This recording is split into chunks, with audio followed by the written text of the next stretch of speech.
Mr. Friedman has a concern about the safety of smart meters, he does not have to have them. Is it PUC's decision that by allowing an opt-out, it can duck an obligation to consider the health or the trespass issues?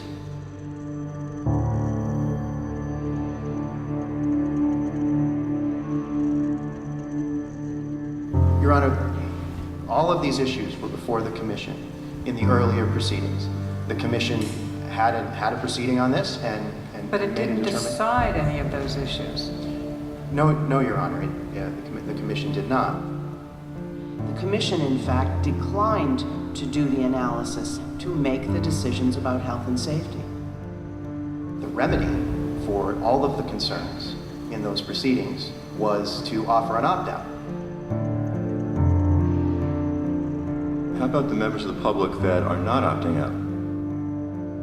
Isn't it the Commission's responsibility to look out for their health and safety? And to make a judgment as to whether they're being unreasonably exposed to RF? Your Honor, nothing in the world can be made absolutely safe. So are you admitting that they're not safe? Is it the PUC's position that these are safe enough? Your Honor, the public is free to have whatever concerns it would have. What the Commission is doing, as you presented, is saying it has declined to do the health and safety analysis. You're on your own. No, the Commission instructed the utility to, in its communication plan, to provide information to all of its customers about smart meters and links to the science that is out there. But Ms. McCollum, there's still all those people that have them. And for those people, you're saying that the state of affairs can be that the Commission can take no position on their safety? And leave it up to the utility?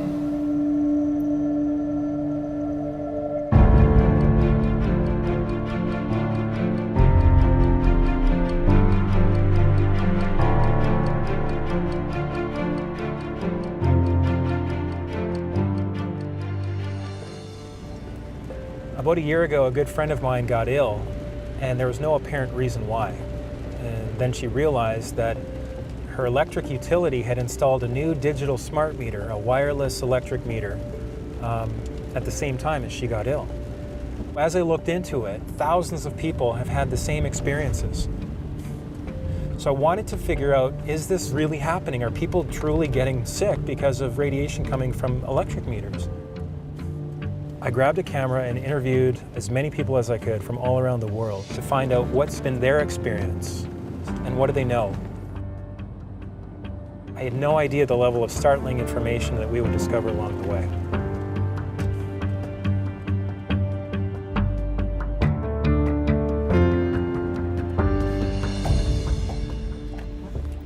I was hearing this banging on the basement door, which is the door that leads into the hydrometers that are in here. And so I leave my bed and I come down here and I sit right here on the step and I'm like, okay, I'm gonna film this.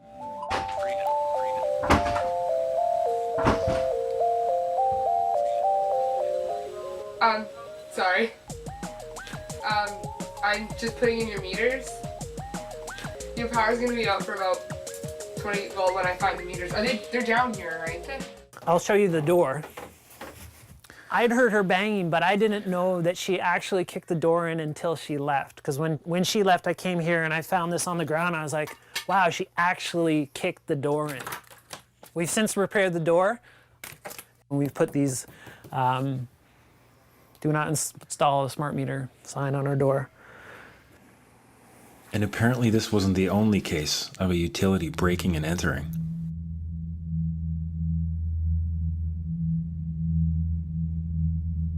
The morning the guy came in to change the meters, this had been shattered. He had taken a deadbolt cutter and cut up our chain and basically pried our door open and walked right in here. And when he left, the chain was laying on the ground and it was broken. The lock was broken also. Vandalized the property and forced his way onto my property without buzzing any of the building buzzers. So with billions of dollars being spent all around the world with zero public input, and with all of these concerns coming to the fore, I realized that there had to be some serious commitment behind the scenes to push this grid through. A smart meter is part of a much bigger picture and a much bigger design. A smart meter is really just the attachment that goes on outside of a home or a business. A two-way transmission device that ties into the larger smart grid plans that are being built out across the world. In my research into this, I found that utilities around the world were stating that the smart grid will deliver enhanced energy security, reduced greenhouse gases, improved urban air quality, and increased grid asset utilization. To me, this sounded great on paper. Unfortunately, there are problems with how the systems work. The smart grid systems are very buggy. There seems to be a critical systemic issue with these misnamed smart meters. They're actually causing fires, in many cases, after they're installed. After hundreds of blazes with very few admissions of fault, the insurance adjusters are catching on. And he says, jump in the car, we just got a call, your house is on fire. It was true. Michael Capetto's Upper Makefield home was going up, burning from a fire in his newly installed electric meter. Well, tonight there's a major development from PECO. After at least 24 fires and more than a dozen incidents of overheating, the energy giant is halting its controversial smart meter installation program. And they're being installed by people who are not very well trained for the most part. BC Hydro says it's removing 1,000 smart meters from homes across the province. The company says the move is just routine testing. How many smart meter fires have there been? We've installed approximately 9 million smart meters, and we have no reports of smart meters causing fires. Not one single report. We don't. Another picture, this is probably the better side of the garage. I don't know if you can see it. The meters were over here. And so the fire department basically said that the meters started the blaze? If you just took one look at the wreckage and said smart meters and walked away and never called back or came back. Well, Brittany, you were saying earlier that there was no smart meter fires, and this lady right here has pictures of her smart meter that exploded on her house. Josh, can I ask you to stop recording?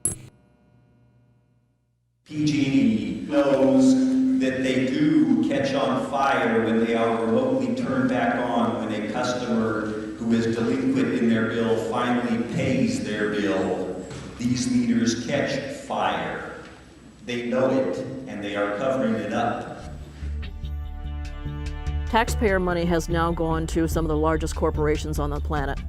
General Electric, for instance, is the largest manufacturer of smart grids. They're being manufactured in China. As part of the 2009 U.S. bailout, $3.4 billion was funneled into a national smart grid stimulus, later increased to $11 billion. This created a scenario where utilities were given a massive financial incentive to go along with the program.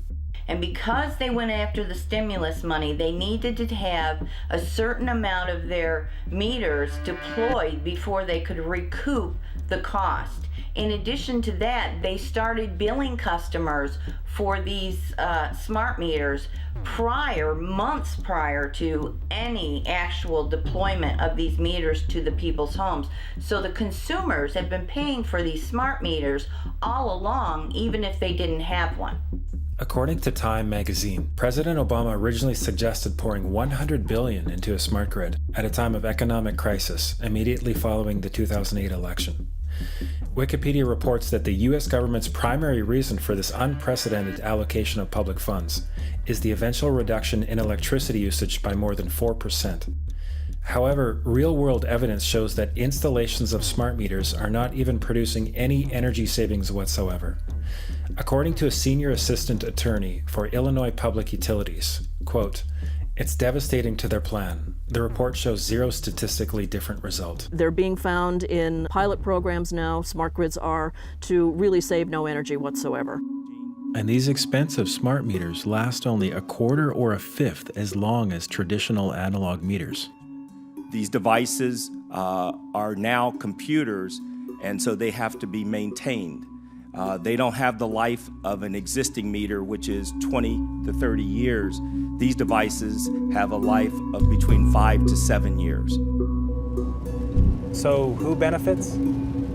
I got a bill in December for $1,107. There's got to be a mistake. No mistakes, says PG&E. After reviewing their accounts, the company says their meters were working correctly, just like those of the 1,500 other Californians who complained.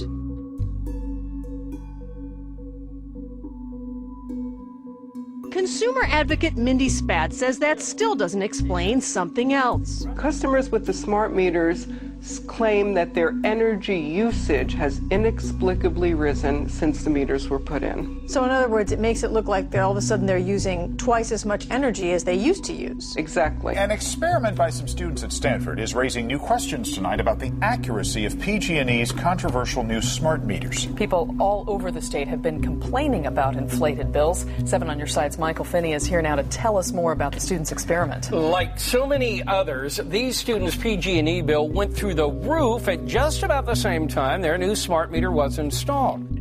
We start the week with an explosive investigation into the massive mistakes being made with power bills. Serious flaws affecting every electricity user with a smart meter have been uncovered.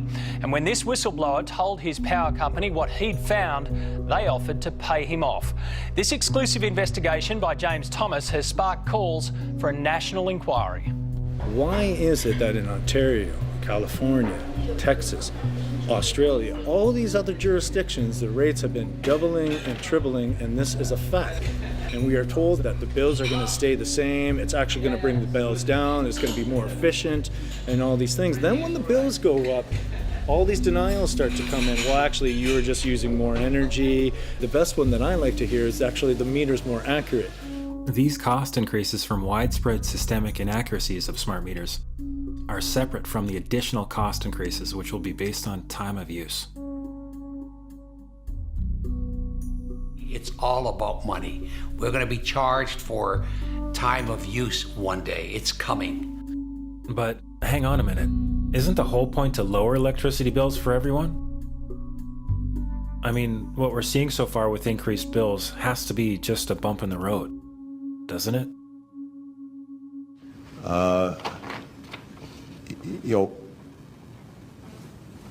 Under my plan of a cap and trade system, electricity rates would necessarily skyrocket.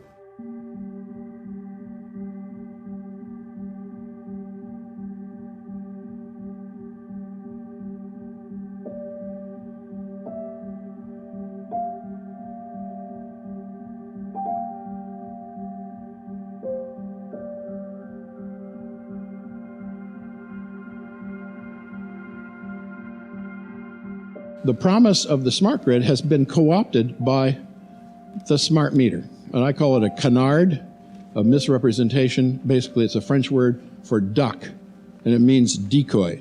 The smart meters are a symptom of a dysfunction in the system. The whole process has been captured by industrial interests, what I call the electricity industrial complex. Ran into a friend of mine who's a senior official in the Department of Energy, Research and Development, and we were having a coffee break at the conference, and he said to me, I saw your paper.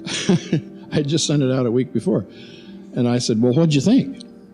I figured I'd get a lot of pushback from all these guys at this conference. And he sort of gave me a sheepish grin, and he shrugged his shoulders and said, well, you know, we had a huge amount of money that had to be spent on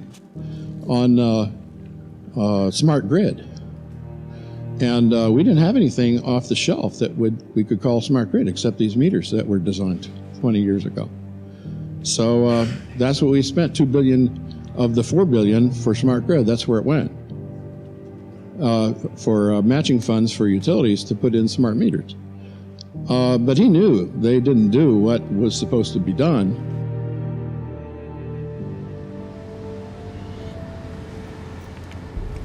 The next thing I started to hear about was how this worldwide smart grid program was making the entire power grid vulnerable to cyber attack.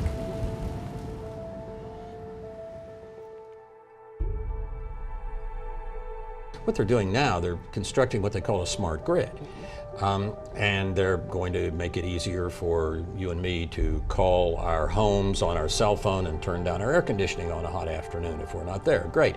But that may well mean that a hacker in Shanghai with his cell phone could do the same thing or worse. And a so-called smart grid that is as vulnerable as what we've got is not smart at all. It's a really, really stupid grid. The vulnerabilities of the internet are now being transferred to the importance of the power grid. Without 100% assurance that the internet or that connectivity is safe, we are bringing the potential to take down the power that runs this nation. There is a smart grid initiative in almost every industrialized nation happening at the same time. And what that provides is the potential for disaster to happen on a catastrophic scale. Even the US government is admitting that the smart grid now opens the door to cyber terrorism on a large scale.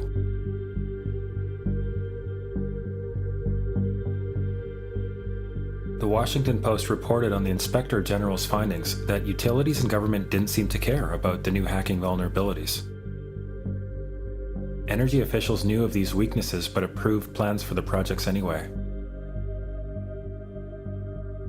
My journey of investigating deeper into this worldwide program began in British Columbia. They knew about smart meters years ago. They could have been talking about it, but they kept it quite secret. They thought perhaps they could introduce it, simply do it, and no one would respond. We'd all forget. And they designed legislation that would make this possible, the installation of these smart meters, because without the legislation, obviously, it would be going to the Utilities Commission, they'd be looking at it, they'd be assessing it, they'd be studying it, they'd be addressing all the concerns we're talking about now. That's their role, and that's been cut out of the process. It was a terrible idea. Without the ability for the public to get honest, transparent answers from the government and from BC Hydro, they were left to their own devices. Which for many BC Hydro customers meant turning to the internet. And a quick Google search of smart meters will give you thousands of pages of bad news. We have a large number of British Columbians, over 100,000, that have not yet received meters, and it's because they don't want them. It has nothing to do with a lack of technology. It has nothing to do with a labor shortage. It's customers that are saying no. This is a mandate. This is being pushed down your throat by a company that is not responsive, by a government that is not responsible, and it's being done in a collusion that's designed to undermine the individual rights of individual people in communities across the country and around the world. So our provincial government has rewritten laws, is ignoring a democratic vote by all mayors and councillors, and is also ignoring resolutions from more than 50 local municipalities who have passed additional independent moratoriums on installation of these meters in their own cities. Despite numerous calls over several weeks, BC Hydro declined a request for an interview. Corix Utilities, the company installing the meters, didn't even want to return our calls. Do they have the right to refuse the new meter? The meters are a necessary upgrade to the electricity grid. Okay, but this is non-negotiable. You must have the new meter? They are a necessary upgrade to the electricity grid. Okay, I'll try this one more time. Legally, are you allowed to refuse the new meter? You're uncomfortable with this question. I'm just trying to figure out how best to answer that. What does it say about our political system? Have we completely gone the way of corporations? Is there any representation left? Well, I'm very reluctant to use the word fascism as a student of history. I mean, we're nowhere near that. But the corporatocracy is a word that I'm comfortable with.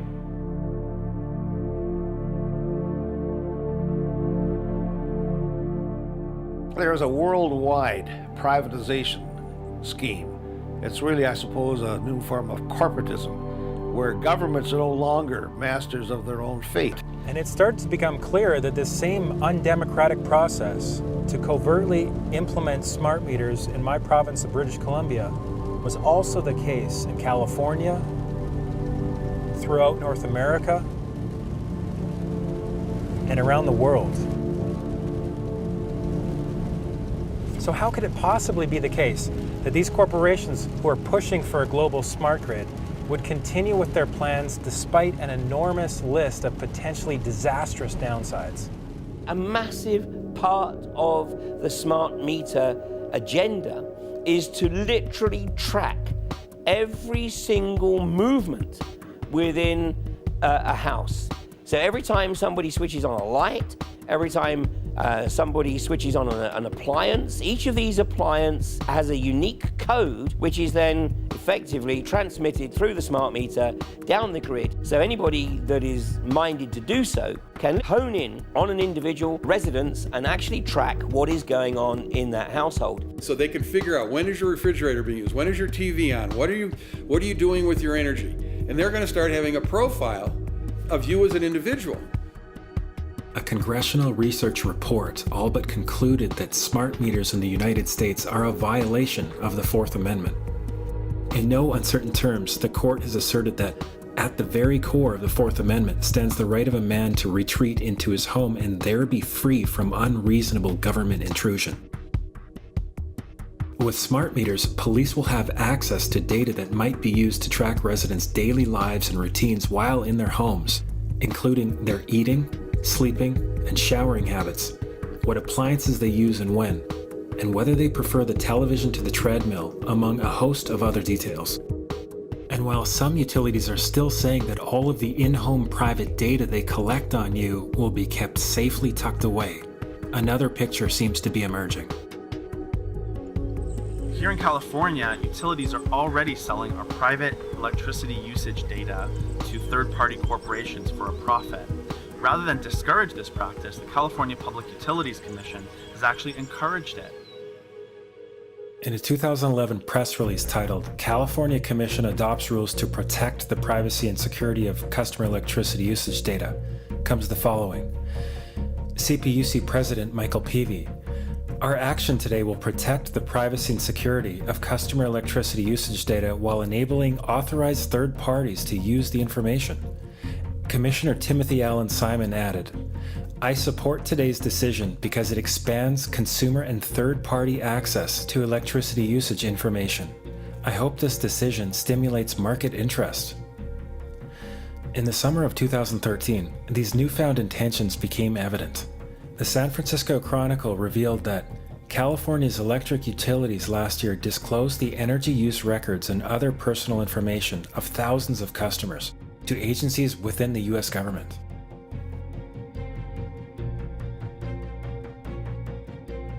Six years ago, smart meters were pretty rare. Today, 60 million consumers have access to detailed information about how much energy we use, how we use it, when we use it.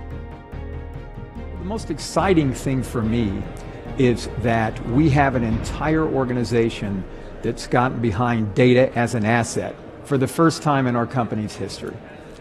And we get a lot of data. We do 221 million meter reads a day, which creates about a terabyte of data every day. We can mine that data. CenterPoint Energy actually works with a variety of government entities in terms of ensuring that we are well positioned. In early 2015, a high-level utility commissioner admitted that the residential surveillance data gathered by smart meters will be worth a lot more than the electricity itself, which is a $2.2 trillion market. As General Petraeus has said, make no mistake about it, we have the ability to spy on your households through your appliances. And if we have that ability, we probably will use it. I mean, this is control freakery. It is the wet dream of the technocrats. People who live locked in a left brain construct that has no room for anything spiritual in their lives.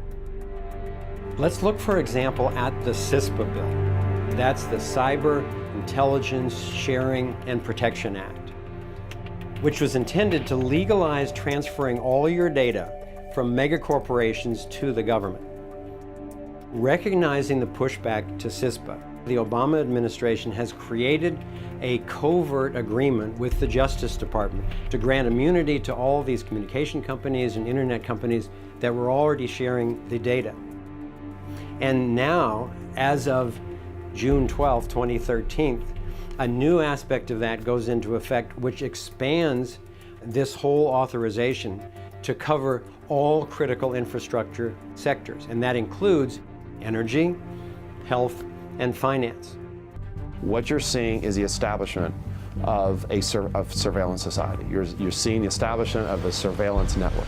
It raises the specter of kind of the rise of soft tyranny. It raises the specter of you're automatically suspicious until we prove that you're not.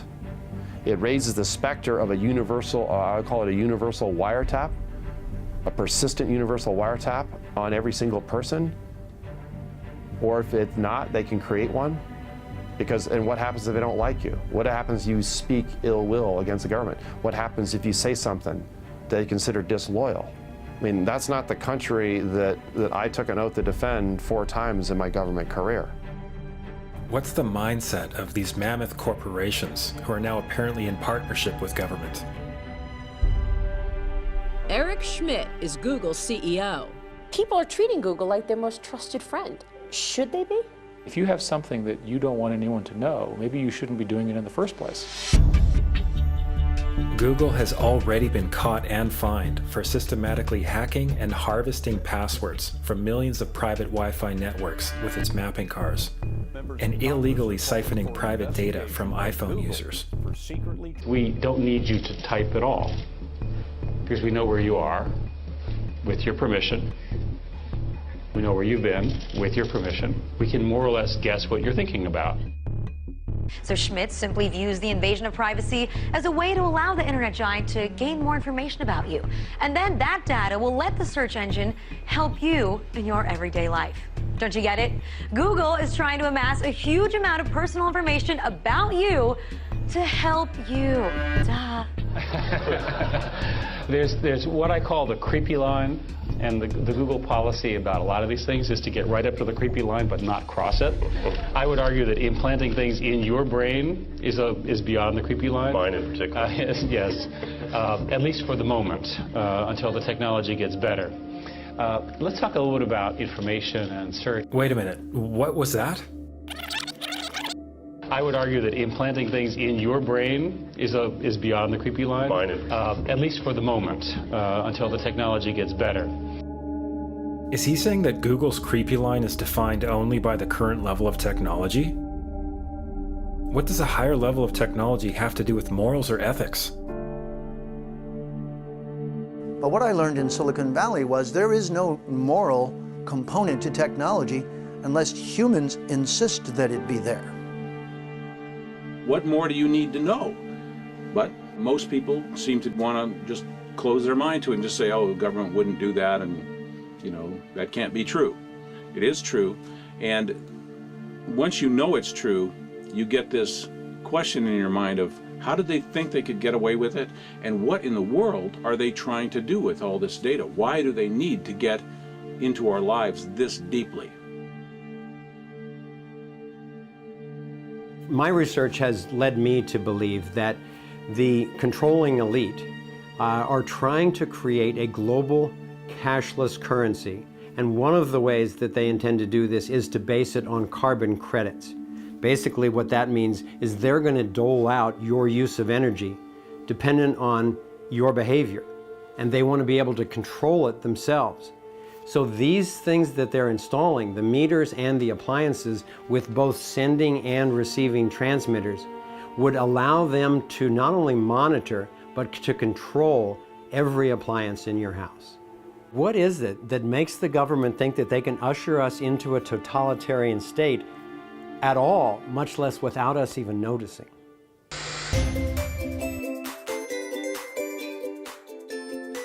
We are Onzo. We help energy utilities globally to build better relationships with their customers, serve them more efficiently, and solve them in a more effective way. How do we do this? We take energy consumption data from smart meters and sensors. We analyze it using our patented algorithms and build a highly personalized profile for each and every utility customer. We then tag this profile with the key behavioral, attitudinal, and lifestyle characteristics that we identify. We even tag the appliances that we see being used in the home. We then use this characterized profile to give the utility 3 things. 1. Customer engagement apps that educate the end customer, build levels of trust, and ultimately reduce customer churn. 2. A detailed description of each end customer that helps the utility to provide more appropriate services and highly targeted sales campaigns. 3. The ability to monetize their customer data by providing a direct link to appropriate third-party organizations based on the customer's identified character. So, from a very thin stream of energy consumption data, Onzo delivers significant business value for as little as the price of a cup of coffee. It seemed to me that whether it's a terrorism threat or an apparent energy crisis, or an obsession to modernize technology without purpose, what's being consistently implied is that we must now willingly give up our basic human rights. I had to wonder, what if we were being systematically fed a false paradigm? Scarcity is the nightmare that's lurking in everyone's mind. It's what's driving a lot of our emotional reactions to everything that we face. It's that lurking fear that things are going to run out. So it's not a bad thing that we do have these fears, but they've overcome our ability to look at the reality, which is that we don't live in a condition of scarcity.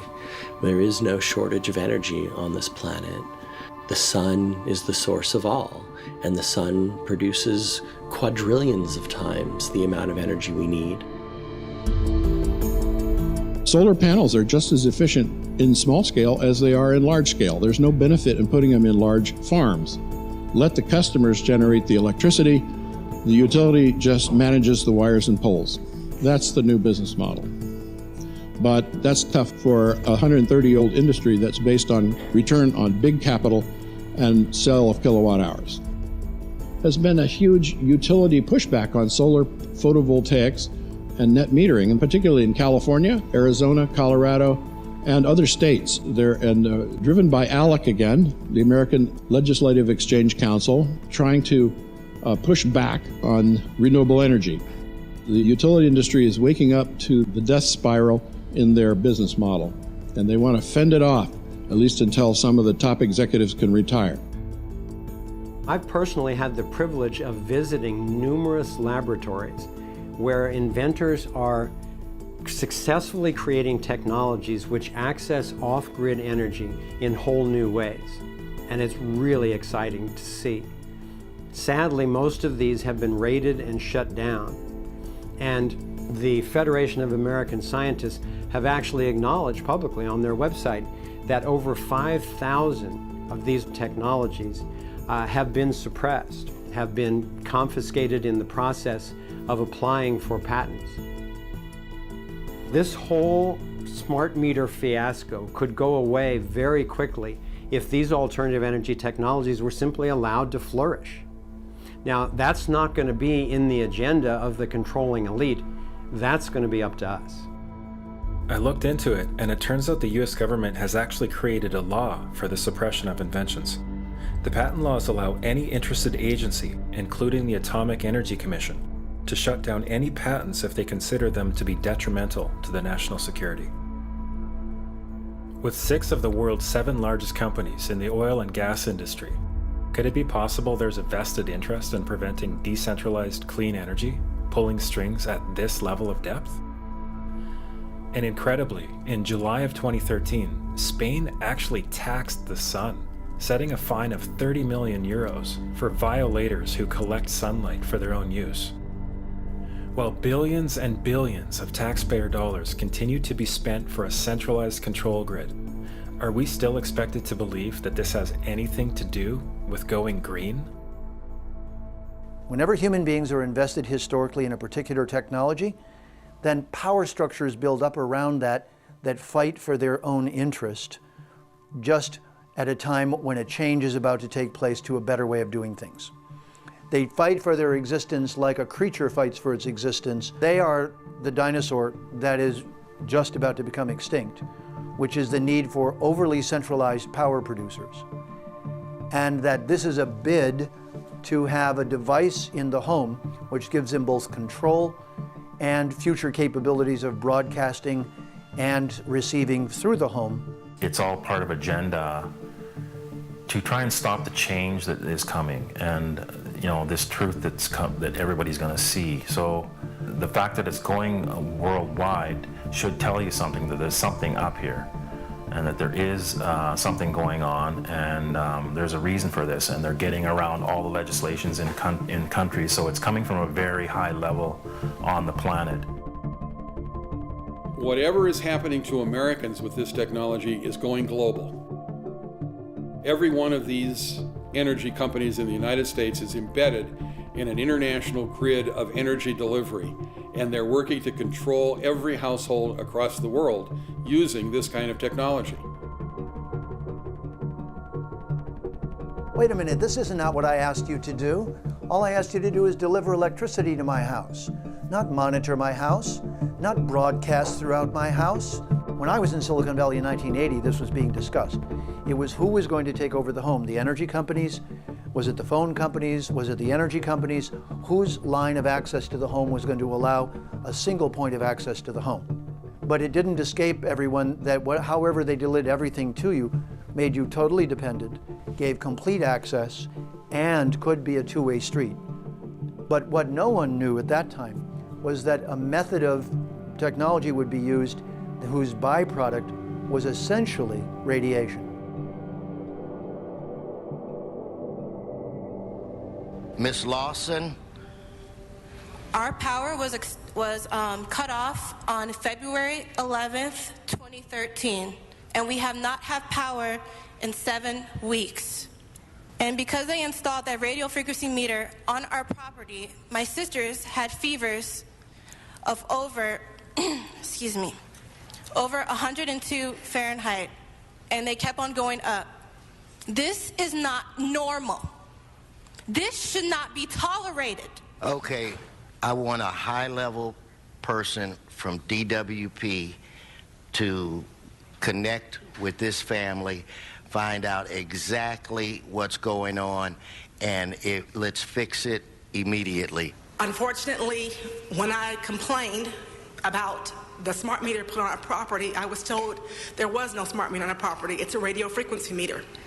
When I began to express to LWP the health concerns that came out of nowhere, they told me that I was making it up. It didn't make any sense. My husband and I had numerous people come to our house and explain to us that it must be something else in your home. So I began writing to the general manager, Mr. Nichols. He ignored my emails. So for months and months and months, I begged DWP to please take this off of our property. And we have had no power for 7 weeks and 1 day. Easter for our children was horrible. Okay, thank you. We'll get to the bottom of that today. I want somebody on the phone right now. Is anybody here from DWP? Looks like Tom's on the phone right now. And Mr. Buscaino, I'm on this, so I will, one way or the other, find out what's going on with the Lawson family. I'll find out today. So the very next day after the city council meeting, our power was turned on. DWP came to the house. So we've had power since April 1st, 2013. Right. And Amina, how does it feel to take a stand and then to ultimately for the situation to be corrected? Well, it feels great to actually go out there and fight for what you believe in, and not just sit on the sidelines and say, oh, well, this is happening, there's nothing I can do about it, but just actually know that you can do something about it and that you can't give up. Just always fight for what you believe in. In May of 2011, the World Health Organization classified radio frequency radiation as a Class 2B potential cancer-causing carcinogen. The utility companies will tell us that the meters are only on for 45 or 60 seconds a day and that they're safe. So the next stop on my journey to verify the facts was with Dr. David Carpenter, a Harvard-trained researcher at the University of Albany, New York. Under court order, Pacific Gas and Electric admitted that their smart meters generate 14,000 spikes of communication per day. The utilities have often held that smart meters are not a problem because they communicate with the utility rather infrequently, maybe a couple of times an hour. That doesn't matter how frequently they communicate to the utility. What matters is how frequently do they generate radio frequency fields. And clearly the utilities have been hiding the fact that these smart meters generate these radio frequency fields almost continuously. They're pulses, but they're very, very frequent. So according to PG&E's court documentation, the average smart meter is on for 45 or 60 seconds a day, but they've conveniently withheld from us that these 45 or 60 seconds are split up into 10,000 or more pulses, each at about 4.5 milliseconds in duration, emitting all the time, every few seconds, 24/7. And some meters are up to 190,000 pulses per day. So this is a smart meter bank. It's inside a Northwest DC condominium building, and there's 32 different smart meters inside this building. So what I did was I brought in a meter that measures the levels of radio frequency radiation, and what I'm finding is that these smart meters are emitting radiation every few seconds. But Pepco says smart meter communications take place every 4 to 6 hours. So I brought these findings to Pepco spokesman Marcus Beal, who said, I can't account for a test that there are a lot of variables involved that we can't account for with a test that we're not present at. But, we're confident in the specs of our meters and the safeness of the meters at this point. So I asked Pepco if we could go out with their experts to do their own test. They told me they would look into it. And just to be clear, we're not saying whether or not this radiation is dangerous. That's up to the scientists, and it is currently the subject of a very heated debate. The definition of a smart grid is a wireless system that will fundamentally turn every single appliance in your home into the equivalent of a transmitting cell phone. That's every computer, every television, every furnace, every air conditioner, every coffee machine, every printer, every single appliance that you have in your house will eventually, in a smart grid, have an antenna that's embedded into it that will transmit your usage data to a smart meter on the outside of your home that will then transmit your usage data to another tower receiving that usage signal that will then go to the utility company for supposedly billing purposes. Not all signals will just be about your individual use. There will be aggregate meters that will bounce signal from house to house to house within a neighborhood that will then accumulate all of the usage data that will transmit that to the utility company. Now, what that will do is that the end metering system that is transmitting all of that data will be firing an RF signal at many, many times a second, which will increase the average homeowner's radio frequency radiation exposure exponentially. This picture shows some aphids on the leaf of an orange tree shortly after radar equipment was installed at a nearby airport a number of years ago. I noticed that every few seconds all the aphids would tense up in unison and do sort of a little dance, as you see in the picture. Upon further investigation, I found that the interval of time between the activity of each dance coincided exactly with the rotation of the radar rotor device at the airport, which was a distance of approximately 14 miles. And we now have vast amounts of published science on microwave radiation and health effects. The data we're going to look at are all published science, testing results, or public standards. At the bottom end of the radiation scale of what's called power density or signal strength is the minimum level at which cell phones will work, which was found to be 0.2 billionths of a microwatt per centimeter squared. Pine needles were found to age prematurely at 0.000027. At short-term exposures of 0.05, children aged 8 to 17 experienced headache, irritation, concentration difficulties, and behavioral problems. 0.1 is the bow biology or building biology guideline for extreme concern. 1.0 produced sperm DNA fragmentation and a decrease in sperm viability in vitro. Also at 1.0, the science shows the following bodily effects can occur: headaches, dizziness, fatigue, insomnia, chest pain, difficulty breathing, and indigestion. 2.5 saw altered calcium metabolism in heart muscle cells. 4.0, changes in the hippocampus affecting brain memory and learning. And at 6.0, DNA damage in cells. So, where are smart meters on this list? Electrical Power Institute in December 2010 measured a single Itron smart meter with pulses up to 7.93 microwatts per centimeter squared. Our own testing indicated approximately 8.0 with 1 meter. These tests are at a close distance, approximately 1 foot away from the meter, but an infant's crib could be just as close on the other side of the wall where the meter or bank of meters are installed. Even though there are all these known health effects at levels far lower, Switzerland, Liechtenstein, and Luxembourg see fit to set the standard at 9.5. And China, Poland, and Russia, 10.0. This is the same level at which behavior has been altered, producing reflexes of avoidance following 30-minute exposures. A room of 12 smart meters, very common and even a conservative number in an apartment building, tested at 19.8 microwatts per centimeter squared. This is hundreds of times higher than levels which clearly indicate harmful effects. So how can utilities and governments get away with forcing these devices on everyone? This is how. In Canada and the US and several other civilized countries, the safety limit is set at 600 to 1,000 microwatts per centimeter squared. This so-called safety limit is literally tens of thousands of times higher than levels which are known to damage health, according to peer-reviewed published science.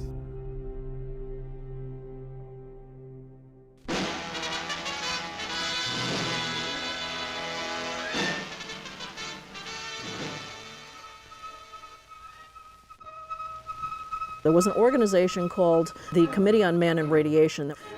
Essentially, the Committee on Man and Radiation intellectually framed this as a controversy that there was no such thing as a non-thermal effect.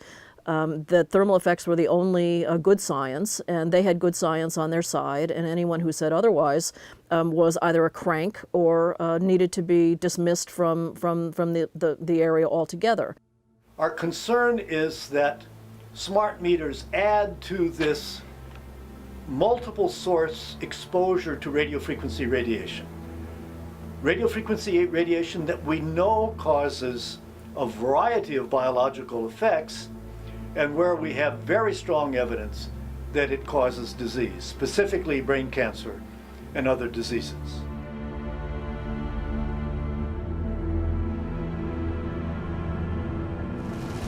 There have now been more than 6,000 published scientific studies on the health effects of microwave radiation since the 1930s, and with the vast majority showing that there is some biological damage being done, the jury's no longer out on whether this is harmful. Even by 1972, we have the US Navy producing an unclassified report of health effects on the human body observed from microwave radiation, summarizing more than 2,300 studies. 5 pages of observed human health effects in this report include headaches and insomnia. I was walking by and I got like a flash headache. It's painful. How many times did that happen? Every time I walked by it, which was a bunch of times. Vagomometic or irregular action of the heart. They were installed in my house, and shortly after that, I started experiencing pretty significant heart palpitations. Anxiety. I was nervous a lot and I couldn't sleep. Chest pains. I started getting this intense chest pain. And changes in the operation of implanted cardiac pacemakers. Well, my heart would speed up to do about 170 beats a minute, and I could normally control any arrhythmia that I would have before just by meditation and relaxing. And the smart meter, I couldn't bring it down. And you found that when you were in that electromagnetic field, your heart was going to high rates of arrhythmia. Yes, and it wouldn't happen all the time. It happened the first time was 8 months after the meter was installed. Yep. And then the second time it occurred was 6 months after that. And then it went 4 months after that. And then went 2 months after that. So you became more and more sensitive. More sensitive as the time went by. And you found that when you were able to remove the meter, that you did recover. Correct, yes. Yeah. Another serious health complaint about these devices is what's known as dirty electricity, caused by the converter between DC and AC current. It appears that utilities do not wish this aspect of the health issue to become widely known. I can't tell you how many people have called me who became dreadfully ill the minute one of those got put on their house. Dirty electricity is the best synonym is electrical pollution. We understand air pollution. There's clean air, there's polluted air. There's clean electricity, and there's polluted electricity. Dirty electricity is the major pollutant that comes into your house on your wires, riding piggyback on the 60 cycle. So we're going to attach this to panel. All right. And now we're going to measure electricity running through the smart meter. All right. Okay. Right now the switch isn't thrown. As you can see, there's nothing happening. Yep. So we're going to turn this on. Whoa. All right. So we've got quite a bit of distortion going on. All right. And that tick, that's the smart, listen to it. Yep. Wow. So we're going to try to catch it when it transmits. Yeah. That didn't look like that when we just had, wow, we just had the analog going. Right. So I've had enough of that. That was a lot of transmissions too in just a small amount of time. And we're seeing this with the new smart meters. Yeah, they're more active. Much more active. Yeah. It's not just the 900 megahertz that's the microwave. That's the microwave effect. But this effect is much greater. So this is not like your baby monitor. This isn't like your cell phone. This is like no other device you're exposed to, because it's using all the wiring that travels through this panel as an antenna. So it's an energized antenna. Because it's connected to it. Correct. It's the largest antenna, and you're exposed to this 24/7 if you're in the house 24/7.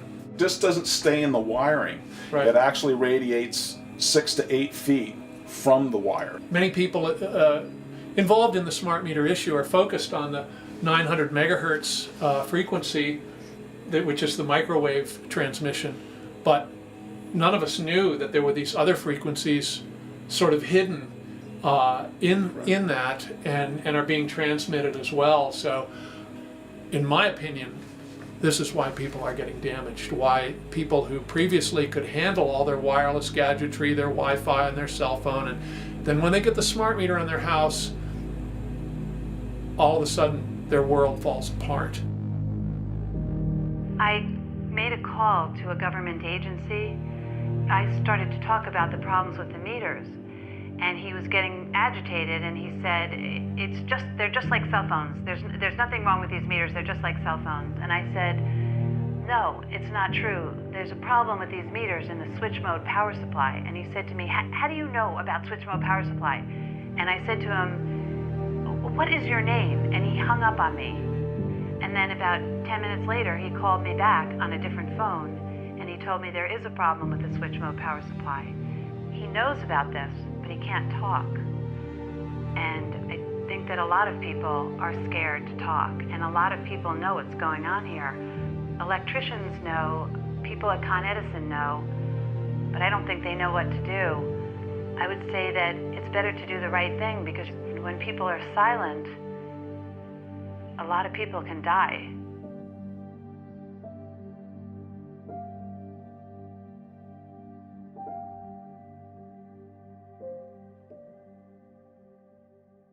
Did you hear about people coming to you as far as having complaints about illness? We were made aware of health complaints following installation of smart meters, and we wanted to verify this using our field work. So I measured the field of about 30 different people while they stood 1 foot in front of the smart meter, and in every single case, the human energy field was obliterated as they stood in front of the smart meter.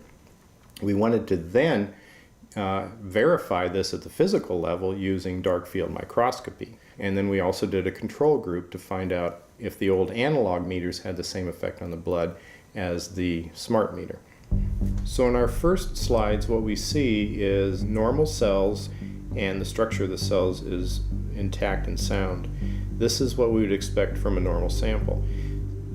With the subject standing 1 foot in front of the analog meter, there were no significant changes to these blood samples in any of the 3 that we tested. In our second set of tests, we're using the SCHMIDT meter. Before the exposure, we see the same thing as we saw in the first samples. Normal cell walls, fairly separated and looking healthy. So after 2 minutes of exposure in front of the SCHMIDT meter at about 1 foot away, we see a totally different story. Sample 1, you can see a lot of degradation in the cells. The cell walls have been broken, and you see changes in the cells which are called mycoplasma. It shows a mutation to the cell. In the second sample, we see a different type of degradation to the cell membranes. You can see a corrugation here. This is called bottle cap formation, and it's known that this occurs due to oxidation or exposure to free radicals. So this third subject, when we did her sample, she had to be pulled away from the meter after 45 seconds because she complained about an increasingly severe headache. And here you see a phenomenon called rouleau, where the red blood cells are stacking up, which makes it very difficult for the blood to deliver oxygen to the tissues as they would be their normal function. Every single one of these is a degradation. Every single one of these shows a trauma to the blood cells, and that came from something, and the only variable was the SCHMIDT meter. The good news in all this is the patient and the blood can return to normal once they have been removed from the influences of these stressors. So this thing about electrosensitive, 3 or 5% of people are affected and everyone else is okay, I mean, what do you have to say about that? There are changes whether they feel them or not. Maybe they're not out there complaining about it or trying to make other people aware of what it's doing to them, yet they're still being affected by it. A considerable amount of research shows that developing brains and bodies of children are much more affected than adults. And there are clear indications of a link between increased electromagnetic fields and autism spectrum disorders.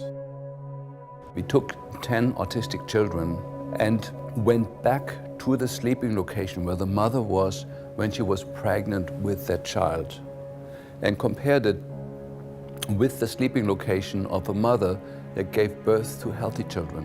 We had 10 mothers in that group, 10 mothers in this group, and in the group of the autistic children, we found that the measurements that we got for the microwave exposure was elevated compared to the group of children that were normal. The fetus is affected. The exposure to man-made electromagnetic fields has become the first factor that could be isolated ever in autism that could predict autism.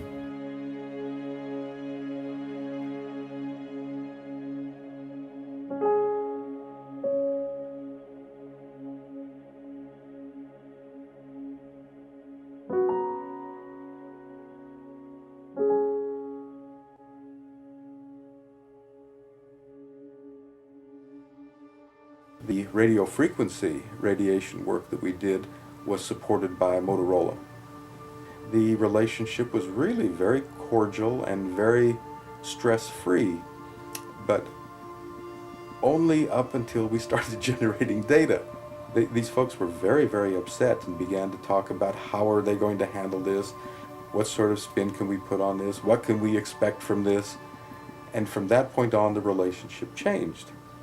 What we saw was that Motorola began to exert more and more control over the work, telling us what to do, telling us how to write abstracts, what to say in the abstracts, what to say in the papers, how to do the work.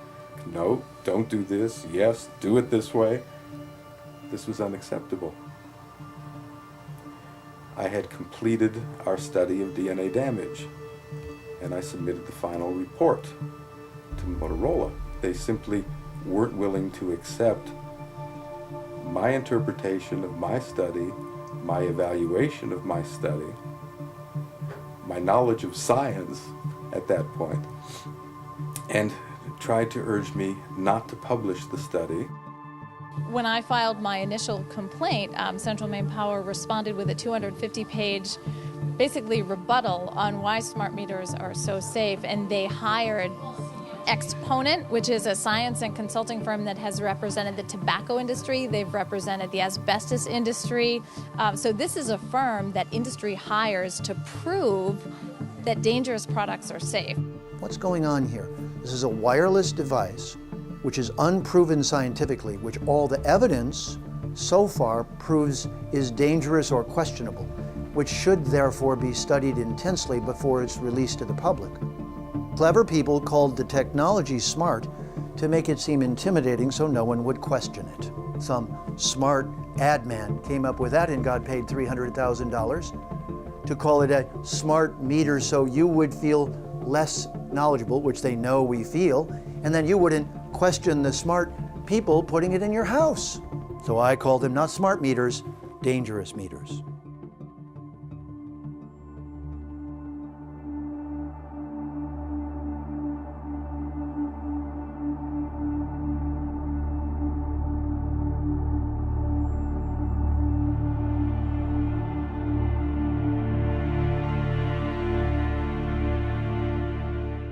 Despite industry's attempts to hide the truth, the science is done. There are very likely more studies that show a biological effect from electromagnetic frequencies, or EMF, than any other single area of focus in all of science. The site emfportal.org, as of late 2016, catalogs a whopping 23,800 studies. PowerWatch UK lists 1,659 studies on EMF. Of those, 1,032 found effects. A further 370 had other important insights or findings, and only 257 did not find effects. I began to reluctantly see the insanity exhibited by the actors within our captured government, prepared to risk everything, even their own children's futures. Globalist profiteers are fast-tracking agendas like smart meters and now 5G, so they can reap billions in the process of normalizing unlawful surveillance.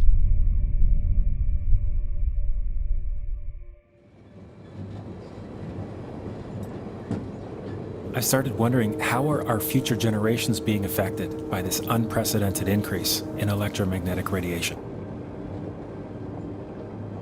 I had a son that was going to school at San Diego State University, and he called me and he said, "Mom, I've got the worst headache." He says, "I'm projectile vomiting all over my apartment." And I said, "Get to the hospital." And the emergency room doctor at Sharps Memorial Hospital in San Diego called me, and he said, "Your son has bleeding in the brain." And I said, "We'll be there immediately." And my son had surgery that evening. When he got out, Dr. Tanawai told us that my son had brain cancer, and it was either the very worst or the second worst type of brain cancer you could have. It was nothing but chaos for 7 months. We moved him back home and had to pack everything that he owned in California and brought him home, and he only survived just shy of 7 months, and he died October 11th of 2008. August 7th of 2009, I typed in cancer clusters, and I saw SDSU, San Diego State University brain cancer cluster. And I read this article over and over, and I think it put me in shock, and I ended up on the floor for the rest of the day. But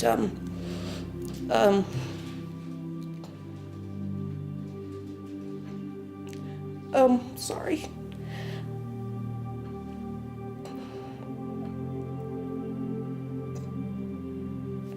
I realized they were talking about my son, so I immediately started contacting SDSU, the administration, and I felt myself just being bounced around. Nobody wanted to deal with me.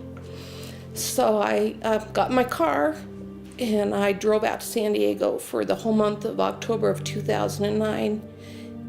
And I went over onto the campus. In these articles, they talked about a cell tower. And I went over there, and there's this huge cell tower that's outside of this building, which towers above NASA Tier Hall and room 131, where all these kids and people have come down with brain cancer.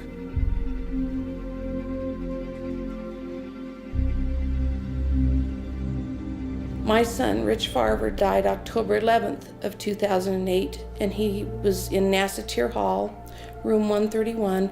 Professor Charles Cutter died June 19th, 2008, Nassatir Hall, room 131. Lou Terrell, diagnosed with primary lymphoma brain cancer in 2008. He was in the room right next to room 131. Dwight Anderson died in 2008, Nassatir Hall. Miss Laurel Amtower died August 29th of 2010. Richard Funston died, and he was also located in Nassatir Hall, room 131. I just think that this wireless stuff, we just need to get a handle on it and warn the public. But I just want parents to know, and I want kids to know that these are very dangerous, and these are on many, many college campuses.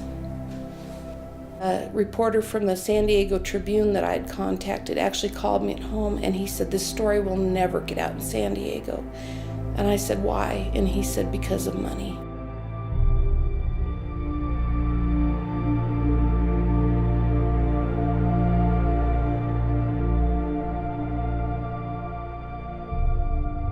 After having interviewed more than 70 people from 4 countries, witnessing the profound emotion from those whose lives have been ruined, I felt myself wondering if I could ever really make a difference against corporations that are so powerful and so willing to put money before life itself.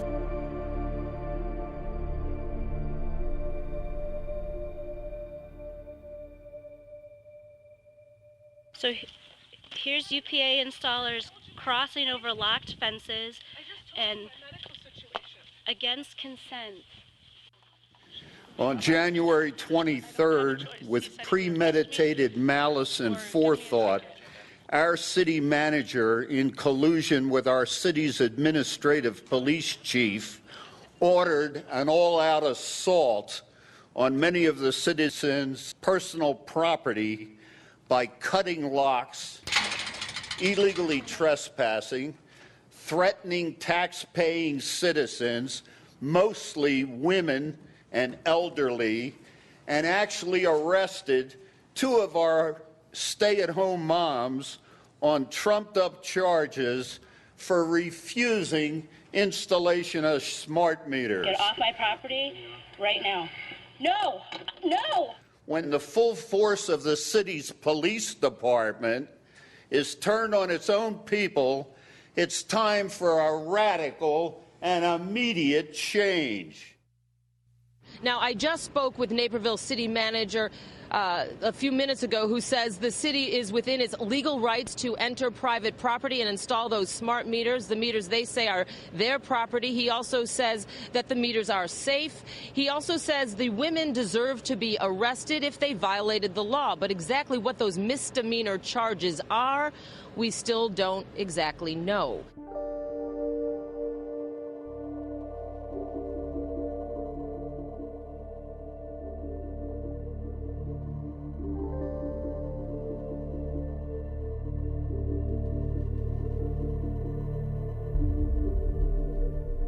I'm one of the homeowners who had his property rights violated, even though by certified mail I notified the city manager I would not participate in this federally sponsored voluntary program and would not accept the extortionary alternatives provided. As a result, I'm asking for City Council to fire the city manager, the acting police chief, the police officers who participated in this travesty, and any city employee who advised them that they had the right to do so. As far as I know, we still live in the United States of America and not communist China. Thank you.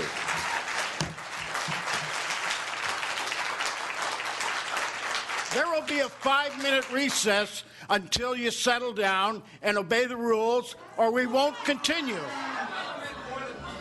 We have a 5-minute recess. This is thankfully a contrast to the behavior of most city councils who are made aware of the facts. One of the first US states where these devices were deployed was California, where dozens of local governments have issued moratoriums against the rollout.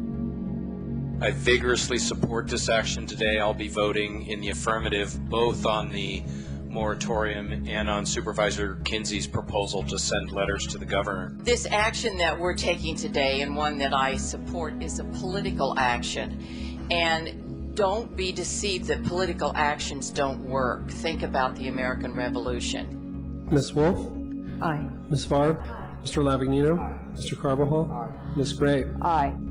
We represent people, and they can get pushed so far, and then they say that we've had enough. And I think that that's what's going to happen. Many have now criminalized installation and are fining the utility for every device they attempt to install. As a result of a grassroots movement to spread awareness, the vast majority of US states and Canadian provinces have active groups who are fighting back. And worldwide, the trend continues. Many are asserting their rights for the first time in their lives.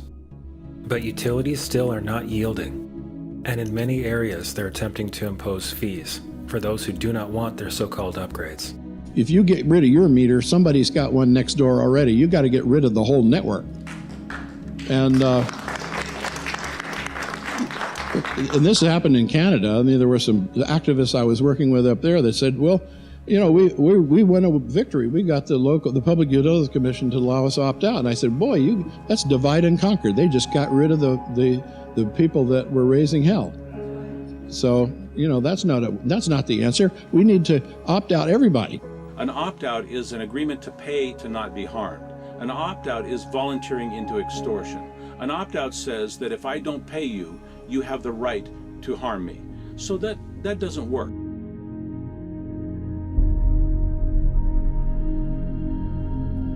They are embarking on a monstrous act of deception. They are saying one thing, but you're getting something else.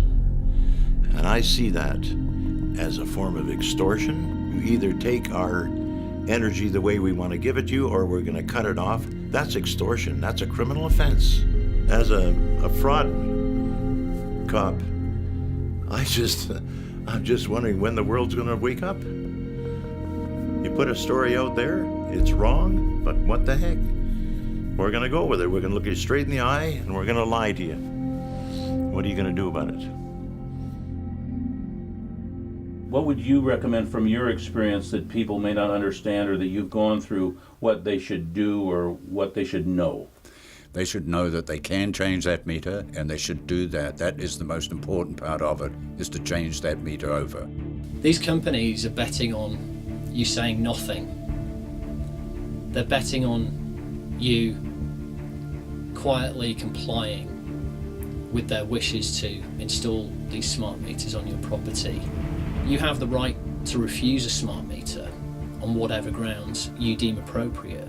What about if thousands and tens of thousands and millions of people all did this? Oh, it would collapse in a day. You can't have radiation emitting surveillance devices on everyone's home if people want to assert their rights. So we're in a very strange time in history where your power company, that's supposed to be this innocent provider of electrical service, has become your assailant. And you are required, in order to protect yourself, you're required to fight back.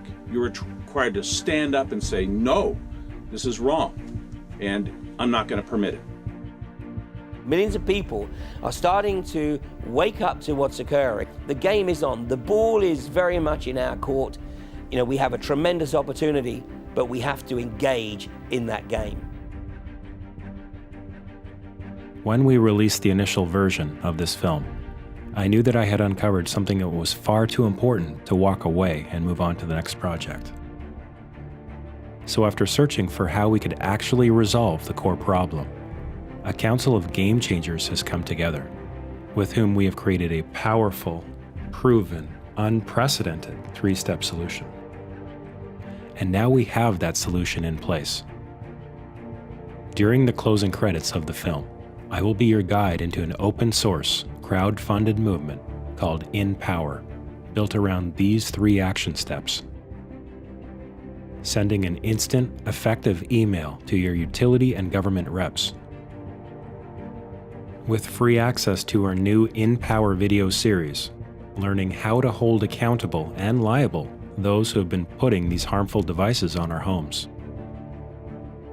And joining thousands of others in the world's first mass action of liability. Do this whether you have a so-called smart meter and want to get it removed, or to protect your analog meter. And as we step into our authority, you guys are involved in something huge. Power structures will necessarily realign their businesses and values to be of benefit to our world. Doing this together, we will take back our power for our rights, our children, and the planet.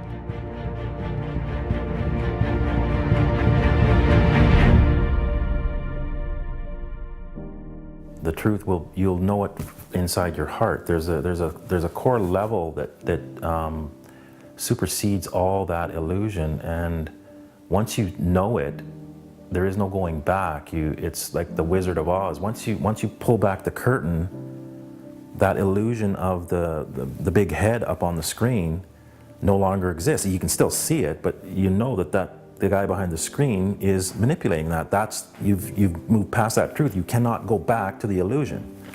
So once you know the truth like that, it's kind of like that. You just know it. I can see when you do that, that thing does that. Then you are making that thing's not real, right? It's that simple.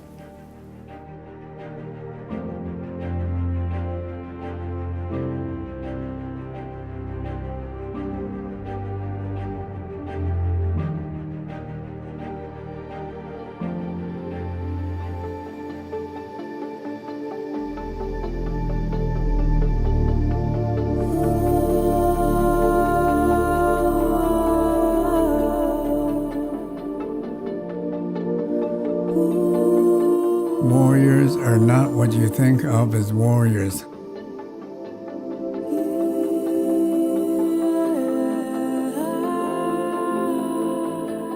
The warrior is not someone who fights, because no one has the right to take another life.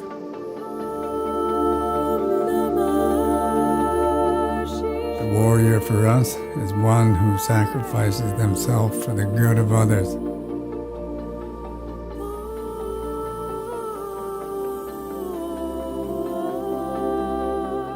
Their task is to take care of the elderly, the defenseless, those who cannot provide for themselves, and above all, the children, the future of humanity.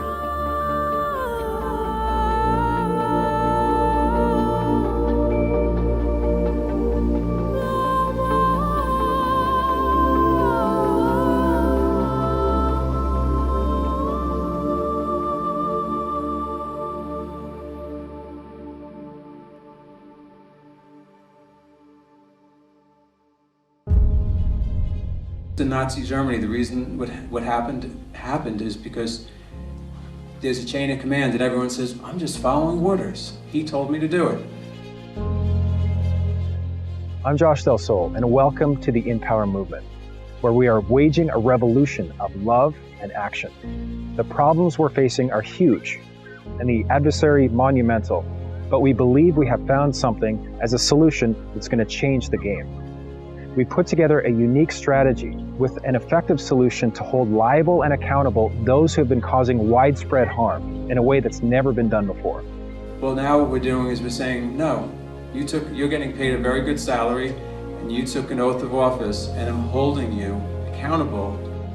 What if the power to right any wrong in our world was in our hands? What this talk is about and the action we're doing is basically all these illusions, these Wizard of Oz type things. We're saying you as a human being are now liable. You can't hide behind your position in a corporation or in a government. In a land of silent treason against life itself, who will you hold accountable? I ended up writing a document very similar to what you're going to see.